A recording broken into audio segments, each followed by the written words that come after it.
దేవుని నామమునకు స్తోత్రములండి. నాటి ధ్యానాంశము, దేవుని సంకల్పంలో ఏర్పాటు చేయబడిన వాడు యాకోబు.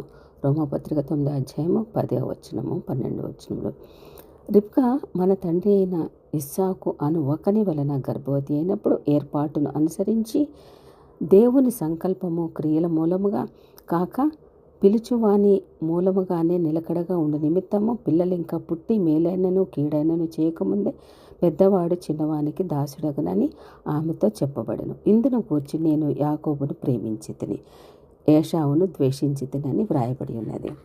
రిబ్కా మన తండ్రి అయిన ఇస్సాకు అను ఒకని వలన గర్భవతి అయినప్పుడు పిల్లలు ఇంకా పుట్టి మేలైనను కీడైనను చేయకముందే పెద్దవాడు చిన్నవానికి దాసుడగునని చెప్పిన దేవుని సంకల్పము ఏర్పాటును అనుసరించినదే కదా. రోమాపత్రిక 9వ అధ్యాయము 10-12 వచనముల ప్రకారము నేను పిండమునే ఉండగా నీ కన్నులు నన్ను చూచినని వ్రాసిన దావీదు మహారాజు అనుభవము తన మూల పితరుడైన యాకోబు విషయంలోనూ వాస్తవమే.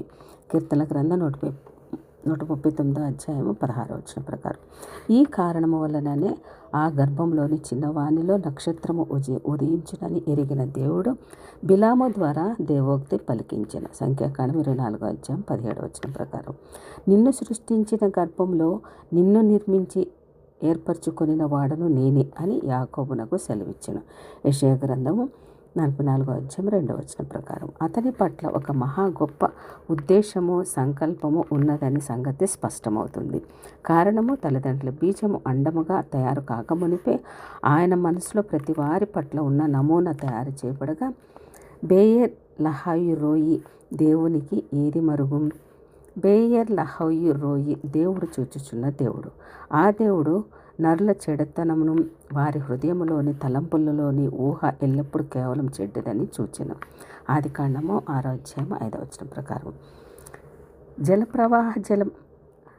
జలప్రవాహ జలము వలన లయపరచబడకుండా సృష్టికర్తకు భూమికి మధ్య నిత్య నిబంధనక ధనస్సును ఉంచెను. ఆదికాండము 9వ అధ్యాయము 11, 15, 16 వచనములలో అబ్రహాం సంతానమైన యాకోబులో ఈ నిత్య నిబంధన ధనస్సు యేసుక్రీస్తుయే అని నిర్ధారించెను. ఈయనే యాకోబులో ఉదయించిన నక్షత్రము ఇంద్రధనుస్సు. ఈ యాకోబు సంతానములోని ఏలికను నక్షత్రమును ధనస్సును సంఖ్యాకాండం 24-17 అధ్యాయం ప్రకారం చూచినాం. ఈ దేవునికి లహోయి రోయి అని నామకరణము ఎంతో సమంజసమైనది. గర్భములో యాకోబు బయలుపడక ముందే ప్రతిష్ఠించుకున్న కారణము ఇర్మియా గ్రంథం 1వ అధ్యాయం 5వ వచనము రహస్య స్థలమందు భూమి యొక్క అగాధ స్థలములలో విచిత్రముగా ఆయన వస్త్రముల మీద మానవుని నిర్మించెను. కీర్తన గ్రంథం 139వ అధ్యాయం 15వ వచనం ప్రకారము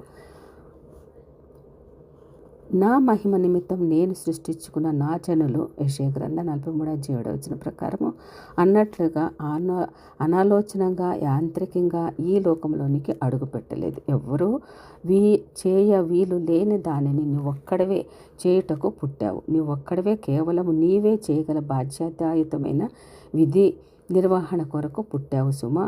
అర్థం లేకుండా గురి గమ్యం లేకుండా ఏదో బ్రతుకుచున్నాములే అన్నట్లు నీవు ఉండాలని ఆయన ఉద్దేశం కాదు. ఒక విత్తనము చేతిలో ఉన్న ఒక వ్యవసాయదారునికి ఒక అడుగు భూమి ఉంటే చాలు, విస్తారమైన ఫలాన్ని దృష్టించును కదా. ఒక సృష్టికారుని మదిలో ఒక శిల్పము రూపుదిద్దుకునే సమయంలో నిరాకారమైన ఒక కొండ రాయి చాలు కదా. వీటన్నింటిని కంటే అనేక రెట్లు విలువైన నీ జీవితం అగాధ స్థలములలో నిన్ను దేవుడు ఏర్పాటు చేసుకొని భవిష్యత్తు నిర్ణయించి బెహోర్ లాయిహో రోయి దేవునికి నీవెంతో శ్రేష్టమైన వ్యక్తివి సుమా. ఈ తాత్కాలికంగా జరిగిన పని కాదు, దేవుని యొక్క ఏర్పాటులో ఉన్న పరిస్థితులు. మరి నీవు దాటిపోవద్దు. నిన్ను సృష్టించిన గర్భంలో నిన్ను నిర్మించి నీకు సహాయము చేయువాడైన బేయర్ లహోయి రోయి దేవుడు నీకు కృపను అనుగ్రహించునుగాక. ఆమేన్.